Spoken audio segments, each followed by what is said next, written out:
This is just amazing here.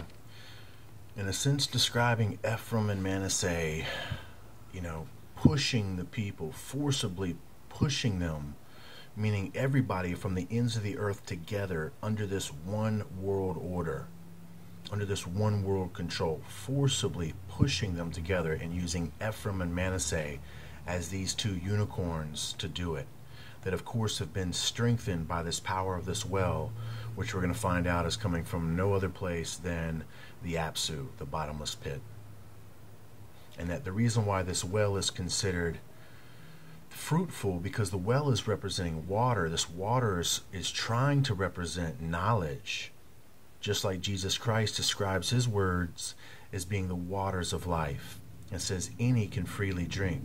Well, they've hijacked this location of the waters of life, of the place where you would go to find spiritual knowledge. They've covered it up. And this Leviathan symbolism is about that. Now that's that dragon that we're going to see, which is representing this water dragon that's going to be arising from the abyss, which is now symbolizing this singular horn here of this unicorn. Now we're going to be seeing that depicted to us in the book of Daniel, chapter 7, verse 4. I don't have time to explain the details, but just the horn here. I considered the horns, and behold, there came up among them another little horn, before whom there were three of the first horns plucked up by the roots. And behold, in this horn were eyes like the eyes of man, and a mouth speaking great things. That's the dragon. That's the Antichrist. There is our dragon. There is that singular horn, which still has two horns. He has two horns unto himself, the chosen, the blessed, Ephraim and Manasseh, that were made fruitful by this well. Remember that in the beginning of the series? Well, we find out that Leviathan is the one in the well, in the abyss, or in the pit. Let's go over here and look at verse 20 of chapter 7, the book of Daniel. And the 10 horns that were in his head, and of the other which came up. That's the rising of the Antichrist, the rising of Leviathan. And the other which came up, and before whom 3 fell, even of that horn, singular horn, that had eyes and a mouth, that spake very great things, whose look was more stout than his fellows. The Antichrist look is going to be more stout than his fellows.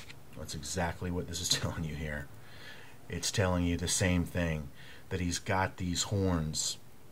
There's the horns, Ephraim and Manasseh, the exalted false Israel. This Masonic arch, this exaltation is about the sweet influences of the Pleiades. The sweet influences of the Pleiades is this golden age that's coming. This, as I've told you here, is representing not only the coming of the bulls, the demigods, the locusts, but it's also representing the coming of the Antichrist himself. And there's that horn that comes up among them that we're seeing here in Daniel. This is word for word. Now as we move here to Revelation, I want you to see here in chapter 13, verse 11, the beast out of the earth. And I beheld another beast coming up out of the earth, and he had 2 horns like a lamb, and he spake as a dragon. A lot of people are unable to figure this out. Well, he has 2 horns. Who are the 2 horns that the Antichrist possesses? Well, we figured it out. The 2 horns are none other than Ephraim and Manasseh. Each are a unicorn of northern Israel. They are the 2 horns of which the Antichrist possesses as his chosen to do the work to bring about the arrival of the locust and the gods and this golden age, as we see it go from green to yellow here. So when this Antichrist has 2 horns, the 2 horns are the chosen. And then we could identify that further as those 2 false witnesses in my series, The 2 Witnesses of Revelation 11, where we get the olive tree and the candlestick. It's the same 2 horns.